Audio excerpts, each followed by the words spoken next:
Yo les potes, c'est Kauzen, j'espère que vous allez bien. Pour ceux qui me suivent sur mon Twitter, vous aurez remarqué qu'il y a un petit moment, je vous ai demandé de me conseiller des yaoi. Mon dieu, mais que se passe-t-il? Aurait-il sombré dans le côté obscur de la force?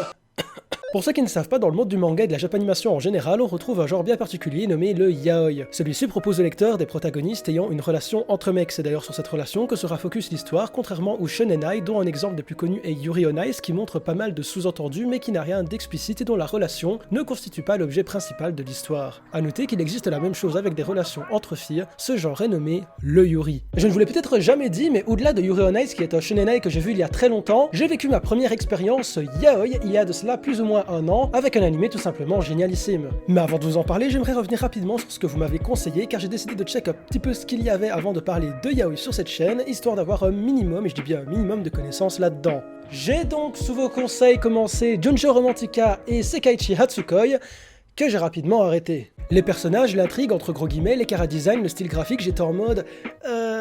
Ça a peut-être été produit il y a longtemps, certes, mais tu vois qu'il n'y avait aucune envie derrière ces productions, si ce n'est de fournir du fanservice pour fans de yaoi. Enfin, ce fut mon ressenti personnel, en plus du fait que voilà, c'est pas du tout mon genre de prédilection, au même titre que les yuri ou le shoujo. Je dis pas que j'aime pas la romance dans les animés, attention, mais à partir du moment où celui-ci est basé uniquement sur ça, franchement, faut déjà y aller pour me faire rester. J'ai donc arrêté ces deux animés et je me suis mis à Dakaishi My Number One sur Wakanim, et c'était bien. Juste bien.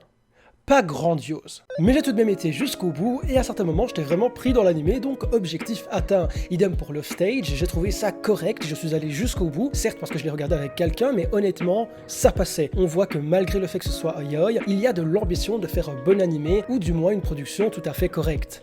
Mais malgré ça, je vous avoue ne pas avoir pris autant de plaisir à visionner mon premier yaoi, parce que oui, cette expérience fut la meilleure sur tous les plans. Il s'agit d'un film d'une heure seulement, juste génialissime, j'ai nommé Dokyōzai.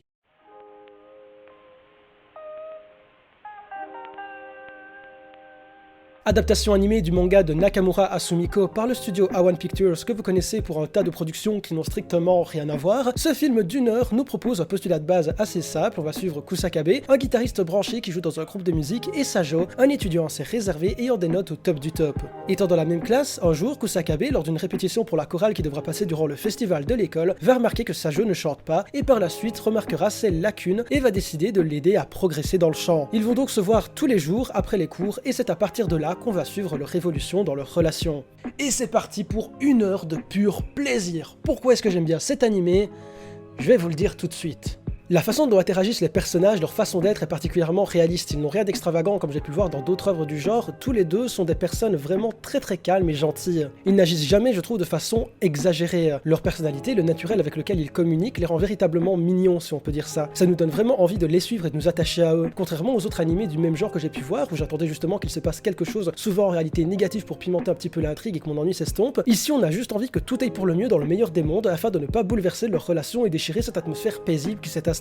Atmosphère qui est quant à elle grandement influencée positivement par le style graphique de l'animé, qui est une des premières choses qui sautent aux yeux lorsque l'on commence le visionnage de Dokyōzai. A1 Pictures nous propose à l'image des dessins du manga à la fois un style très original, unique et simple, épuré. Je trouve personnellement que ce style convient on ne peut mieux au rythme et à la dynamique du récit et de ses personnages. L'animation est particulièrement bonne et la façon dont bougent parfois les persos m'a fait assez bien rire, notamment dû au jeu de perspective. Et quant aux paysages, background, je les ai admirés les yeux écarquillés, et je te parle même pas du jeu de couleurs absolument fantastique qui marie avec ce style graphique et une excellente mise en scène m'a foutu des frissons à certains moments. Pour en revenir aux personnages, au-delà du fait que j'apprécie leur personnalité, je trouve que l'auteur a pas mal cassé les codes avec ceux-ci. Enfin, du moins, j'ai trouvé certains trucs assez originaux par rapport aux autres œuvres du même genre que j'ai check. D'habitude, il y a toujours, comme je dirais, un dominant et un dominé, ou du moins un qui est toujours bien plus entreprenant que l'autre, bien plus masculin également, tout ça. Alors qu'ici, je trouve que ça se ressent bien moins. Certes, dans une relation, il y a toujours un qui est un petit peu plus entreprenant que l'autre, c'est normal. Mais ici, je trouve qu'ils sont presque sur le même pied d'égalité, et on va dire que je trouve ça personnellement cool, ça change pas mal d'après ce que j'ai pu voir. Les deux sont calmes, gentils, adorables, comme je l'ai dit. J'aurais pensé que ça aurait été Kusakabe qui aurait pris un petit peu plus ce rôle de forceur dominant très cash et débile, parce que c'est un petit peu la rockstar, on va dire. Il a un style assez atypique, mais en fait, il se trouve être un personnage tout aussi calme, très chill, même si ça reste lui le plus entreprenant des deux, on va dire. En fait, si je devais résumer ça, je dirais que j'ai pas eu l'impression de voir des personnages stéréotypés de yaoi, mais juste de bons personnages, très réalistes et bien écrits. On sent qu'une attention toute particulière a été portée à l'ambiance sonore de l'animé également, entre le bruit de l'eau provenant d'une fontaine lorsque les héros sont seuls dans la nuit, jusqu'au bruit des cigales en période estivale. C'est un réel régal pour les oreilles. Bref, sur tous les plans, cet animé m'a plu. Étant un homme cis blanc hétéro privilégié, je vous avoue que le fait qu'il n'y ait pas de scène explicite, ce fut plutôt bien accueilli de ma part. Parce que bon, que ce soit en termes de sous-entendu, ou même en termes de... voilà, quand il se... c'est pas trop mon délire. Autant vous dire qu'à ce niveau-là, les Yuri, ça passe bien mieux. Donc si vous êtes fan de yaoi, voulant des relations très explicites et les plus hardcore possibles, franchement, passez votre chemin parce que c'est clairement pas avec cet animé que vous allez prendre votre pied. Mais si vous voulez un bon animé mettant en scène des personnages très réalistes et aussi bien écrits que l'intrigue en question avec une réalisation au top, alors Dokyosei, c'est clairement le yaoi à ne pas manquer. La chronique étant finie, on va terminer cette vidéo par quelques petits mots de la fin, notamment concernant ce que j'ai remarqué, ce que j'ai ressenti après avoir baigné plus ou moins 2 semaines dans l'univers yaoi, aussi bien dans sa communauté que dans les animés qu'il propose, malgré que ce soit un genre que je connais toujours relativement mal. Déjà, j'ai été assez étonné durant mes recherches de voir qu'il y avait très peu d'animés référencés comme étant yaoi, et par la qualité des productions qui sont assez médiocres, mis à part 2-3 qui passent, et une petite pépite par-ci par-là. Je pense que c'est d'ailleurs ce que beaucoup de fans du genre m'ont confirmé. Mieux vaut favoriser le format papier, déjà pour des questions de diversité, et pour ne pas se taper des productions animées bancales et incomplètes d'un point de vue du contenu, de l'histoire, etc.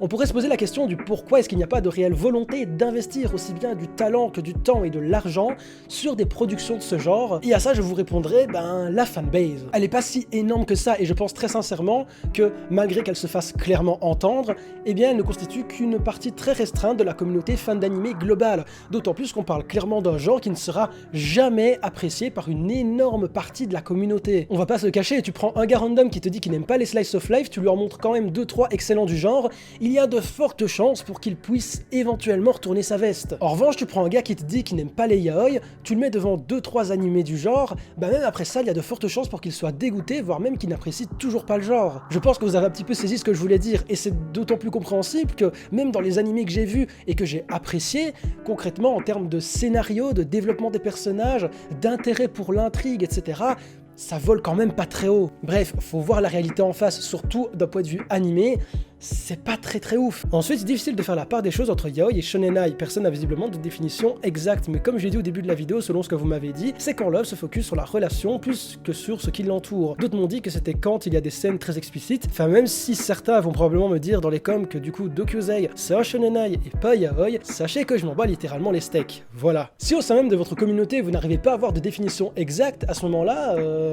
voilà quoi. D'ailleurs, en parlant de communauté yaoi, qu'on soit clair, tout le monde peut rentrer dedans. Faut arrêter les préjugés, tout le monde peut apprécier des yaoi, peu importe votre genre ou votre orientation sexuelle. Juste les fans hardcore, il faut arrêter de forcer pour que les non-intéressés se mettent à lire des yaoi ou à en regarder. Le forçage, ça n'apporte clairement rien de bon, au contraire ça dégoûte. Si vos potes sont assez curieux et ouverts d'esprit, alors ils tenteront peut-être, et s'ils tentent d'eux-mêmes, à mon avis ils auront beaucoup plus de chances d'apprécier.